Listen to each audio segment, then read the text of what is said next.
MBTI가 궁금해. NT제가 명령하는 이유. 여러분들의 궁금증을 위해 티제월드에서 심층적으로 분석해드립니다.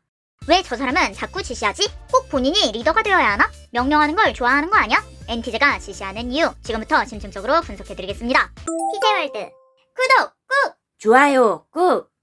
NT제는 주기능 T로 구조적으로 판단하는 유형입니다. T는 구조적으로 실행하는 판단 기능입니다. 계획을 수립하고 이행, 어떤 순서로 진행해야 하는지, 어떻게 해야 가장 합리적인지, 역할에 맞게 임무를 배치. 여기에 NT제는 부기능 NI로 그 목표의 가능성을 인식합니다. 이 계획을 이행할 때 벌어질 가능성, 이 계획으로 얻어낼 수 있는 비전. NT제는 미래의 결과와 목표를 인식하는 유형입니다. 그렇다면 NT제가 구조적으로 판단한다는 것은 무엇을 의미할까요? 구조적으로 판단한다는 것은 이 목표를 달성하기 위해 무엇이 필요한지, 저 역할을 수행하기에 어떤 인물이 적합한지, 인간도 하나의 구조로 판단하는 것입니다. 이건 A가 잘하니까 A가 하고 너는 손이 빠르니까 저걸 해. NT제는 주기능 T, 부기능 NI로 목표를 가장 빠르게 달성하기 위한 가능성 높은 방법을 채택합니다. 목표 달성에 적합한 사람에게 해당 역할을 배정하는 것, 미션 수행을 위해 더 많은 권한과 책임을 주고 더 중요한 역할을 맡기는 겁니다. 그렇다면 NT제가 이 목표 달성에 있어 부적합하다고 판단한 경우는 어떨까요? 효율이 낮다고 판단한 사람, 목적 달성에 도움이 되지 않는다고 판단한 사람에게는 역할을 배정하지 않습니다. 중요한 역할에서 배제될 수도 있는 것이죠.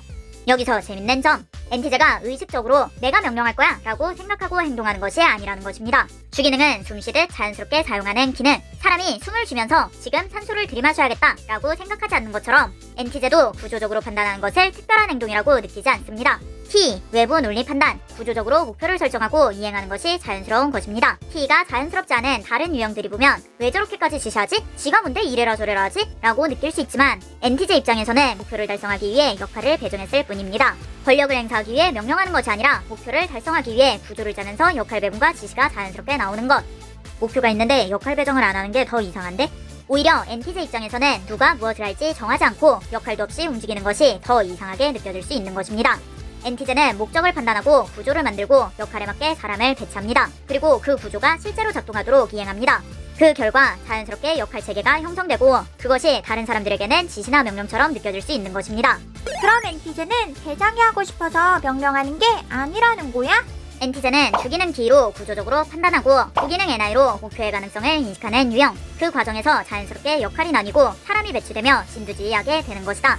NT제가 지시하는 이유는 목표를 기준으로 구조를 판단하고 사람을 역할에 맞게 배치하기 때문이다. 적을 알고 나를 알면 백전백승. 사람을 이해한다는 건 그 사람의 인식과 판단을 이해하는 것입니다. 저 사람이 무엇을 좋아하고 무엇을 힘들어하는지, 어떤 기능을 잘 쓰고 어떤 기능에 약한지, 이런 기능의 차이를 이해하는 순간 인간관계도 사회생활도 레벨업. 남들이 모를 때 내가 먼저 알면 앞서가고 남들이 다 알 때 나만 모르면 뒤처지는 법. 티저월드에서 사람을 이해하는 비법을 얻어가세요.